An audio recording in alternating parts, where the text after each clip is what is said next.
What if everything you thought mattered didn't? Imagine having all the money in the world, but it's useless when it comes to saving the one person you love most. Welcome to StorySphere, where we unravel tales that grip your heart and soul. This is a story of a father who learned a devastating truth, and a boy with nothing but heart who proved miracles don't need money. Ready to be inspired? Let's dive in. What if you had all the money in the world, but couldn't save the one person you love most?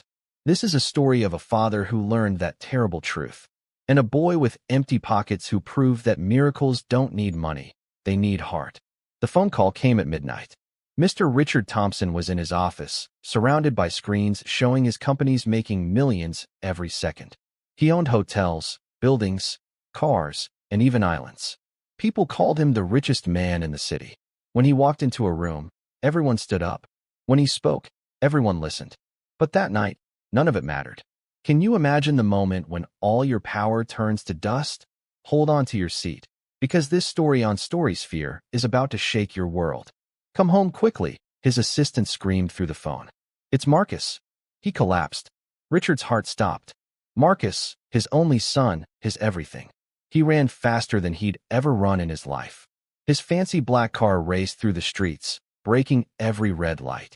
When he reached his mansion, a house so big it looked like a castle, doctors were already there. Expensive doctors, the best in the world. Richard had flown them in on private jets within minutes. But their faces told him something horrible. Inside Marcus's bedroom, machines beeped loudly. Wires connected to his son's small body. Marcus lay still on the bed, his skin pale like paper, his lips turning blue. He was only 12 years old. What's wrong with him? Richard grabbed a head doctor by his coat. Fix him. I don't care what it costs. The doctors looked at each other nervously. Finally, one of them spoke, his voice shaking. Mr. Thompson, your son has a very rare sickness. We've never seen anything like it. His body is shutting down. Then do something, Richard shouted. Give him medicine. Do surgery. I'll pay anything. The doctor swallowed hard. Sir, there's no cure. Not yet. We've run every test. Called specialists from 5 countries. He paused, unable to say the words. But what? Richard's voice cracked. Your son has only 3 days to live. The room went silent except for the beeping machines. Richard felt his legs give out. He fell to his knees beside Marcus's bed, grabbing his son's cold hand. No, he whispered. No, no, no. This can't be happening. For the first time in his powerful life, Richard Thompson felt completely helpless. He owned half a city. He could buy anything, but he couldn't buy more time for his son. Marcus's eyes opened slowly. They were tired. So tired. Dad, he whispered weakly. Am I dying? Richard couldn't speak. Tears fell down his face. Tears he'd never cried before, not even when he'd lost his own parents. I don't want to die, Dad, Marcus said, his voice barely there. I'm scared. You won't, Richard lied, holding his son's hand tighter. I won't let you. I promise. But promises mean nothing when death is coming. That night, the mansion that was usually filled with music and laughter became silent as a grave. Servants walked around crying.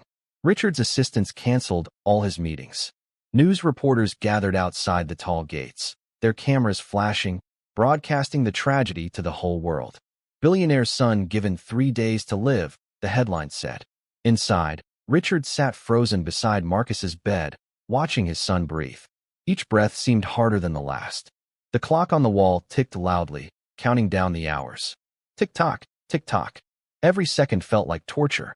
Richard looked around at all his expensive things. The golden paintings, the crystal lights hanging from the ceiling, the rare furniture from countries far away. What good was any of it now? He would burn it all, every last piece, if it could save Marcus. But money couldn't save his son. For the first time, Richard understood something. Wealth is useless against death. Far away from the mansion, in a completely different world, someone else was about to hear Marcus's story. His name was Leo. Leo didn't live in a mansion. He didn't even live in a house. He slept under a bridge, wrapped in an old blanket he'd found in the trash. He was 11 years old, skinny as a stick, with messy brown hair and clothes full of holes. Leo had no parents, no family, no home.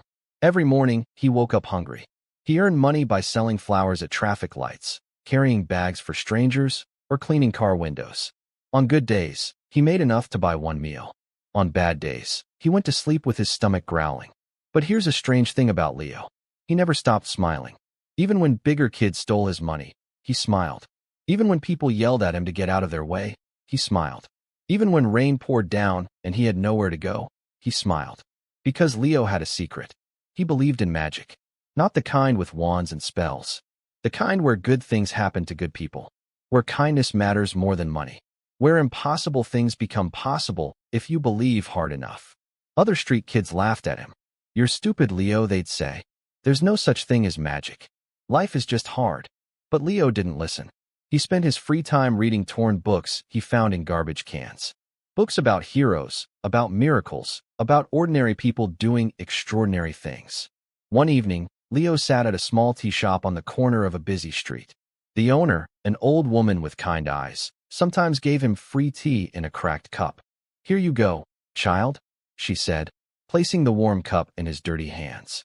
"Thank you, Grandma Rosa," Leo smiled. That's what he called her. She liked it. As Leo sipped his tea, two men sat at the table next to him, talking loudly. "Did you hear about the billionaire's son?" one man said. "Oh yes. Tragic," the other replied. "What would you do if you had nothing but believed in everything?" Stay with StorySphere, because Leo's about to show us what true courage looks like. "Where are you going?" Grandma Rosa called after him. But Leo was already running down the street, his bare feet slapping against the wet pavement. He didn't know how. He didn't know why. But something inside him, something powerful and sure, told him he had to find Marcus Thompson, that somehow a poor street kid with nothing could save a rich boy who had everything. The impossible was about to become possible, and Leo was ready to fight for it. The next morning, Leo stood outside the biggest hospital in the city. It was tall and white, with huge glass windows that reflected the sun like diamonds. Rich people went there when they were sick. People like Marcus Thompson. Security guards in black suits stood at every entrance. Their faces were serious. Their arms were crossed. They looked like soldiers protecting a castle. Leo took a deep breath. He knew they would never let a dirty street kid inside. But Leo was clever.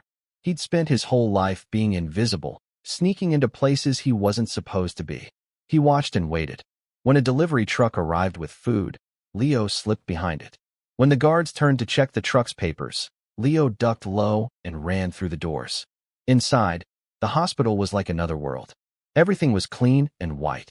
The floors were so shiny, Leo could see his reflection. Nurses walked quickly in their crisp uniforms. The smell of medicine filled the air. Leo felt out of place with his torn clothes and bare feet, but he kept walking. He asked a cleaning lady, "Excuse me, where's Marcus Thompson's room?" The lady looked at him suspiciously. "Top floor. But you can't just—" Leo was already running to the stairs. He couldn't use the elevator. Too many people would see him. He climbed 5 flights of stairs, his legs burning, until he reached the top floor. And there it was, room 507. 2 more guards stood outside the door. Leo's heart pounded. How would he get past them? Then he noticed a food cart in the hallway. Without thinking, he grabbed a white coat hanging nearby and put it on. It was huge on him, hanging past his knees. He pushed the food cart toward Marcus's room, keeping his head down. "Breakfast delivery," Leo mumbled. The guards barely looked at him. They opened the door. Leo was in. The room was enormous. Machines surrounded a huge bed in the center. And there, looking tiny in the middle of all those white sheets, was Marcus. He looked even worse than Leo had imagined. His skin was gray. Dark circles surrounded his eyes. Tubes ran from his arms to bags of clear liquid. The machine beside him beeped steadily, counting his heartbeats. For a moment, they stared at each other. 2 boys from completely different worlds, but both feeling the same thing. Fear. "What's it like?" Marcus asked suddenly. "Living on the streets?" Leo blinked. "What? I can tell from your clothes," Marcus said. "You don't have a home, do you?" Leo shook his head. "No, but it's not all bad. I get to see the sunrise every morning. I have freedom, and I meet interesting people." "I've never seen a real sunrise," Marcus said sadly. "I've always been too busy with tutors and lessons and business meetings Dad makes me sit in. I have everything, but I've never really lived." "And I have nothing," Leo said softly. "But I live every day like it's an adventure." They both smiled at the irony. Then Marcus's smile faded. "I'm going to die, Leo. In 3 days, maybe less." "No," Leo said firmly. "You're not." "How do you know?" Because I won't let you. Leo grabbed Marcus's hand. It was cold and weak, but Leo held it tight. I promise you, Marcus. I'm going to find a way to save you. Marcus's eyes filled with tears. That's impossible. I believe in impossible things, Leo said with that bright smile of his. And starting today, you're going to believe, too. For the first time in days, Marcus felt something he thought he'd lost. Hope. But then the door burst open. Richard Thompson stormed in, followed by 2 guards. Who are you? Richard demanded, staring at the strange boy in an oversized coat. How did you get in here? Leo stood up straight, even though his knees were shaking. My name is Leo, sir. I came to help your son. Help him. Richard's voice was sharp. Are you a doctor? No, sir. A scientist? A specialist? No, sir. I'm just me. Richard's face turned red with anger. Guards, remove this child immediately. Wait. Marcus cried out from the bed. Dad, please. He's my friend. Friend? Richard looked shocked. You just met him. I know, Marcus said, his voice getting stronger. But he's the first person who didn't look at me like I'm already dead. Please let him stay. Richard looked at his son, then at Leo. Finally, he sighed. Fine, but don't give my son false hope. Hope can hurt worse than truth. Leo met Richard's eyes. What if hope is the truth? Richard didn't answer. He just turned and left the room. That night, Leo snuck out of the hospital. He couldn't stay. The guards were watching too closely. But he'd made a promise. And Leo always kept his promises. He walked through the dark streets, thinking hard. Where could he find a cure that doctors couldn't? How could he save Marcus? Then he remembered something. A story Grandma Rosa had told him once about old healers who lived far from the city. Healers who used plants and herbs instead of pills and machines. Healers who knew secrets that modern doctors had forgotten. That's it, Leo whispered to himself. The next morning, before the sun came up, Leo left the city. He had no money for a bus or train, so he walked. He walked along dusty roads, through small villages, asking everyone he met, Do you know any healers? Most people shook their heads. Some laughed. Healers? That's old superstition, boy. Go to a hospital. But Leo kept asking, kept walking. His feet hurt. His stomach was empty. But he couldn't stop. After 2 days of walking, he reached a tiny village at the edge of a dark forest. The people there were different. They wore simple clothes and lived in small houses. An old man sitting outside a tea shop noticed Leo. You look lost, child, the old man said. I'm looking for a healer, Leo said breathlessly. Someone who knows about rare sicknesses. Someone who can do what doctors can't. The old man's eyes grew serious. There is one, deep in the forest. They call him the keeper. But the journey is dangerous, and he doesn't help just anyone. Please, Leo begged. My friend is dying. I have 1 day left to save him. The old man studied Leo's face. He saw something there, something pure and true. Follow the river into the forest. Walk until you hear the waterfall. The keeper's house is there. But be warned, he will test your heart. Leo didn't waste a second. He ran toward the forest. The trees were so thick that sunlight barely reached the ground. Strange sounds echoed around him. Birds, insects, animals he couldn't name. The river beside him rushed loudly, guiding him deeper and deeper. His legs screamed with pain. Branches scratched his arms and face. He tripped over roots and fell into mud. But every time he fell, he got back up. For Marcus, he whispered to himself. For Marcus. Finally, after hours of walking, he heard it. The sound of a waterfall crashing down rocks. And there, hidden behind the falling water, was a tiny house made of wood and stone. Leo climbed over slippery rocks and knocked on the door. It opened slowly. An old man stood there, but he wasn't like any old man Leo had ever seen. His eyes were sharp and bright, like he could see right into Leo's soul. His long white beard touched his chest. Strange plants hung from the ceiling behind him, and the air smelled like earth and flowers. Why have you come, boy? The keeper asked. His voice was deep and powerful. Leo fell to his knees, exhausted. Please, sir, my friend is dying. He has 1 day left. The doctors gave up, but I can't. I won't.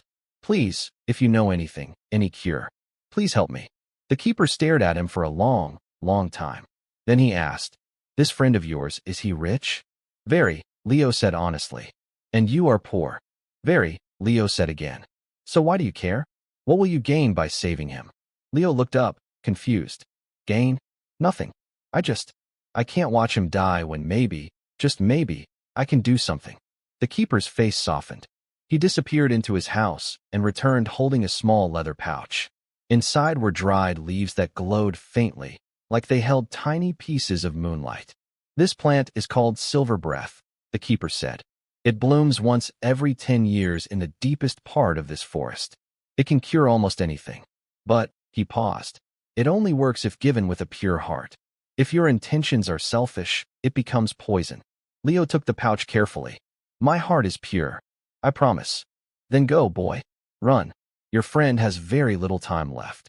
Leo didn't say thank you. There was no time. He turned and ran back through the forest, faster than he'd ever run before. The sun was setting. Marcus had one day left, maybe less. Leo's body screamed for rest, but his heart pushed him forward. He ran through the night, through the forest, past villages, back toward the city. The lights of the city appeared in the distance just as the sun began to rise. Leo ran harder. I'm coming, Marcus. I'm coming. Leo's feet were bleeding. His lungs burned, but he could see the hospital now, just 3 blocks away. He pushed through the morning crowd, ignoring the stares at his muddy clothes and scratched face. Move. Please move, he shouted. When he reached the hospital, the guards recognized him. Hey, you're not allowed. But Leo was too fast. He ducked under their arms and ran straight for the stairs. Behind him, he heard shouting and heavy footsteps chasing him. He burst through the door of room 507, and his heart almost stopped. Marcus wasn't moving. Doctors surrounded his bed, working frantically. Machines beeped wildly. Richard stood in the corner, his face buried in his hands, sobbing. No, no, no, Leo screamed. I'm here. I found it. Everyone turned to stare at him. A doctor tried to grab him. Security, get this child out of here. Wait. Leo held up the leather pouch. Please. This can save him. That's enough, Richard said, his voice broken. Don't torture me with false hope. My son is not dead yet, Leo shouted with everything he had. Please, Mr. Thompson. Please, just let me try. What do you have to lose? Richard looked at Marcus's still body, then at Leo's desperate face, then at the pouch glowing faintly in the morning light. Everyone out, Richard said quietly. Sir, this is highly irregular, a doctor protested. I said out. Richard roared. All of you now. The doctors exchanged worried glances, but left the room. Only Richard, Leo, and Marcus remained. Leo rushed to Marcus's bedside. His friend's lips were blue. His chest barely moved. With shaking hands, Leo opened the pouch. The silver breath leaves smelled like rain and honey. He crushed them in a cup of water and stirred. Marcus, Leo whispered, tears streaming down his face. Remember our promise? You have to fight. Please fight. He carefully lifted Marcus's head and poured the glowing liquid between his lips. 1 drop, 2 drops, 3. Nothing happened. The room was silent except for the terrible beeping of the machines. Leo held Marcus's hand. Come on, friend. Come back. The sunrise is waiting for you. Real sunrises. Beautiful ones. I'll show you everything. Just come back. Still nothing. Richard collapsed into a chair, covering his face. Then Marcus coughed. It was tiny, weak, but it was there. Leo's eyes went wide. Marcus! Marcus coughed again, stronger this time. His chest moved up and down. Color slowly returned to his cheeks, starting from his nose and spreading outward like spilled paint. It's working, Leo breathed. It's working. Richard jumped up. Marcus, son, can you hear me? Marcus's eyelids fluttered slowly. So slowly, they opened. Those green eyes looked around, confused, but alive. Dad. Marcus's voice was scratchy, but real. Leo, what happened? Leo started laughing and crying at the same time. He hugged Marcus tightly. You're okay. You're really okay. Richard fell to his knees beside the bed, grabbing his son's hand. The doctors said, they said you were, but you're here. You're alive. The doctors rushed back in, shocked. They checked Marcus's vitals, ran tests, examined him from every angle. Their faces showed complete disbelief. This is impossible, one doctor whispered. His pulse is normal. His breathing is clear. There's no trace of the illness. It's gone. It's gone. Richard asked, afraid to hope. I don't understand it. But yes, it appears to be completely gone. The room erupted in joy. Nurses hugged each other. Richard held Marcus and sobbed with relief, and Leo sat on the floor, exhausted, but smiling his biggest smile. The miracle had happened. For the next 2 days, Marcus grew stronger. He could sit up, then walk, then laugh. News spread across the world. Billionaire's son makes impossible recovery. Miracle cure saves dying child. But inside the mansion where Marcus was now resting, trouble was brewing. Late one night, while everyone slept, 3 men in expensive suits gathered in a dark office building across the city. The boy survived, one man said angrily. He was Victor Kane, Richard's biggest business rival. If Marcus lives, Richard's empire stays strong. Our plan to take over his companies is ruined. What about that street kid? Another man asked. He's the one who brought the cure. Victor's eyes narrowed. Then we make the street kid disappear. If Marcus gets sick again and the cure is gone, nature will take its course. They didn't know that one of Richard's servants had overheard them. The servant ran straight to the mansion to warn them. The next morning, Richard called Leo into his study. Marcus was there, too, looking healthier every day. Leo, Richard said seriously, I've learned that some very dangerous people want to hurt you. They see you as a threat to their plans. Leo's eyes widened. Hurt me? But I just wanted to help. I know, son. Richard put his hand on Leo's shoulder. That's why I want you to stay here in this mansion. You'll be safe, protected. And, he paused, his voice getting emotional, you'll be family. My family. Leo looked at Marcus, who was grinning. Please stay, Leo. You're my best friend. My brother. But before Leo could answer, the lights went out. Glass shattered somewhere downstairs. Men shouted. Footsteps pounded up the stairs. They're here, Richard yelled. Guards. The door burst open. 5 men in black masks rushed in. But Richard's security team was ready. They fought hard, pushing the attackers back. In the chaos, one masked man grabbed Leo. You're coming with us, street rat. No, Marcus screamed. But then something amazing happened. All the servants, the cooks, the gardeners, the maids, they all rushed in with brooms, pans, and whatever they could find. Grandma Rosa from the tea shop was there too. She'd heard about the danger and brought half the neighborhood. You don't hurt our Leo, she shouted, swinging her walking stick. The attackers were overwhelmed. Within minutes, they were tied up, and police sirens wailed outside.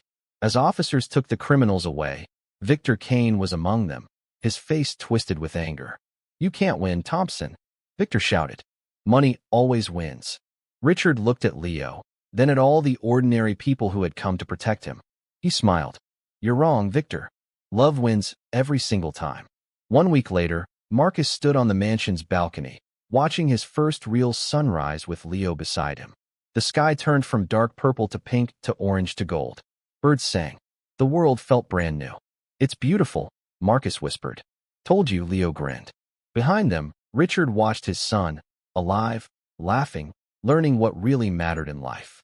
He'd already made changes. Half his fortune would go to building schools and hospitals for poor children. He'd hired Grandma Rosa to run a community center. And Leo? Leo was officially his son now, adopted, loved, home. You know what the craziest part is? Marcus said to Leo, You had nothing. I had everything, but you saved me. Leo shrugged. That's because the best things in life don't cost money. Courage doesn't cost money. Kindness doesn't cost money. Hope doesn't cost money. And love, he looked at Richard and Marcus. Love is completely free. Richard came and put his arms around both boys. I spent my whole life thinking money was power. But you taught me something, Leo. Real power is in here. He touched his heart. And that's a treasure everyone can have, rich or poor. Marcus smiled. So what do we do now? Leo's eyes sparkled with that old mischief. Now, we go help other people, share what we learned, show the world that miracles are real when people care about each other. And that's exactly what they did. The end. The lesson? Money can buy many things, but it cannot buy the things that truly matter. Love, loyalty, friendship, and life itself. Real miracles don't come from wealth. They come from pure hearts and the courage to do impossible things. You don't need to be rich to change someone's life. You don't need to be powerful to be a hero. You just need to care. You just need to try. Because in the end, the greatest treasure in this world isn't gold or diamonds or mansions. It's compassion. It's kindness. It's love. And those gifts, they're inside you right now, waiting to change the world. If this story touched your heart, don't keep it to yourself. Share it with someone who needs to remember that miracles still happen. Drop a comment below telling us what impossible thing you'll do today. Remember, you don't need money to be someone's hero. You just need heart. Let's spread this message together. Hit that like button, share the story, and subscribe to StorySphere. The world needs more Leos.